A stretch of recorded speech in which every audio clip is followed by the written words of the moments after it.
The rating perceived exertion scale, or the reps in reserve scale, is something that we can use to gauge the intensity of our work in the gym and for a set.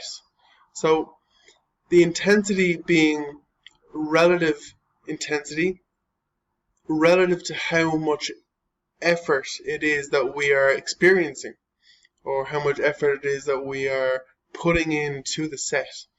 So the most amount of effort that we could possibly put into a set is a 10 RPE. So you couldn't have possibly done any more.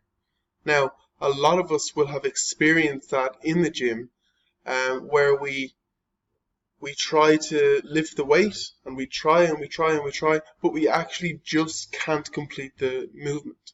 Now, that would be mechanical failure. So we literally can't lift the weight anymore.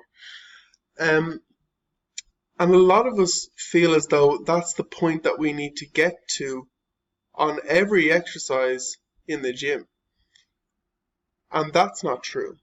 On the other hand, a lot of people won't go anywhere near that level of effort and intensity.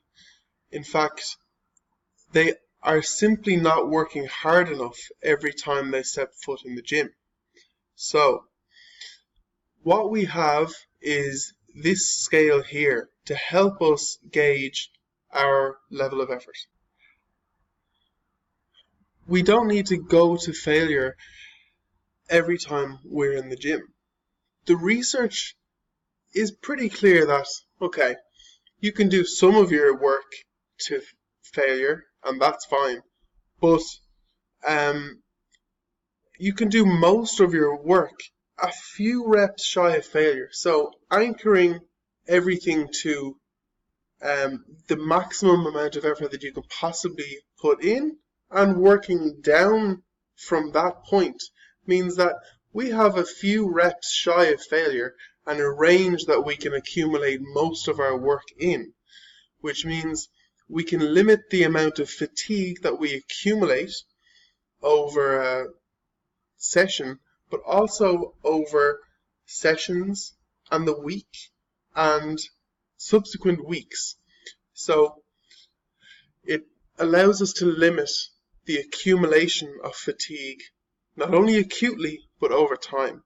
And fatigue is the very thing that is going to limit our ability to perform and overload in the gym. So by you stopping short a few reps from failure, you're giving yourself the desired stimulus and the necessary stimulus to grow, so hypertrophy, once you've accumulated enough workload in a smart enough way over the week. And you've also given the right stimulus for strength, okay? So anything around a 7 to a 10 RPE is good enough to build strength, okay? You're limiting the amount of fatigue and you are working quite close to your maximum as well. A 7 RPE in a heavy squat is still hard. There's no doubt about the fact that if you are truly 3 reps away from not being able to lift that bar up again, that's a really hard set. So one way that you can think about using the RPE, as I've just said, is trying to keep your RPEs a little bit lower towards the bottom end of this scale. I've only gone 7 to 10 here because this is where we should probably accumulate most of our work. But you could work towards a 7 or maybe an 8 RPE for your strength work at the start, and that would allow you to keep your technique tight and work on the skill of the movement, and it would allow you then to limit the amount of fatigue and allow you to perform the rest of the movements in the program at a slightly higher intensity. Okay, so you could do your accessory work at a higher RPE. It's safer, and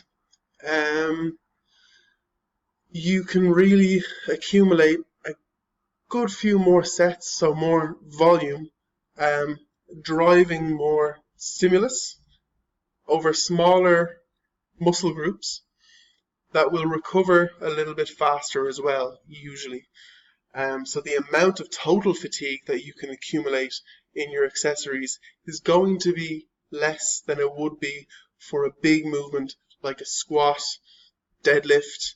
These movements, you can really accumulate lots of fatigue, and the other ones are probably more suited to you trying to get more out of and higher level of effort. So the other use of the RPE scale is that if you assign yourself workload, or if your coach assigns you work for the day with a set number, a rep range, and an RPE range to hit, that means depending how well you've recovered, and you can't standardize that completely, you might have more or less recovery capacity based on life stresses. It could be anything. Less sleep, didn't eat as much over the last few days. There's been a little bit of financial stress at home, whatever it is, these things accumulate. And so let's say you bring that kind of accumulated stress into the gym. Maybe you're not able to perform the same weight as you did the last day. That's fine.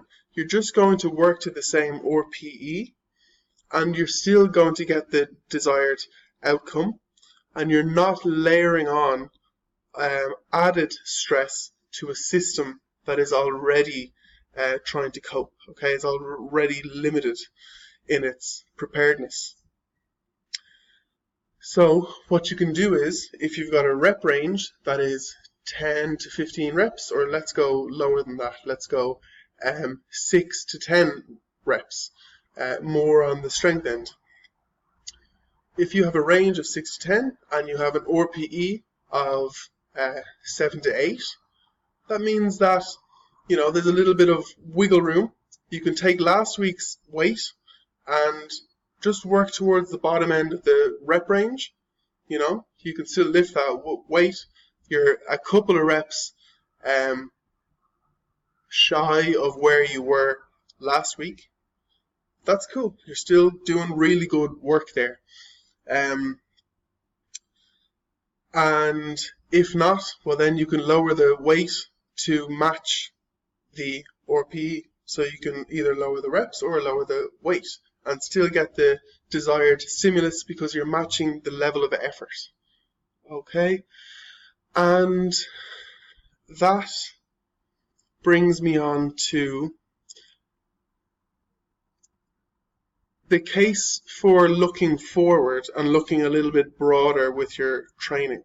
So if you take the example at the start where we try to limit the amount of fatigue that we accumulate in the early part of the session, and we allow ourselves to perform at a higher level kind of later on in the session, that's kind of top down on one session in the gym. We're now going to look long ways over the course of weeks, all right? So perhaps we have, on average, lower RPEs at the start of our cycle or our 5-week, 6-week program, and then on average they build up. Okay, so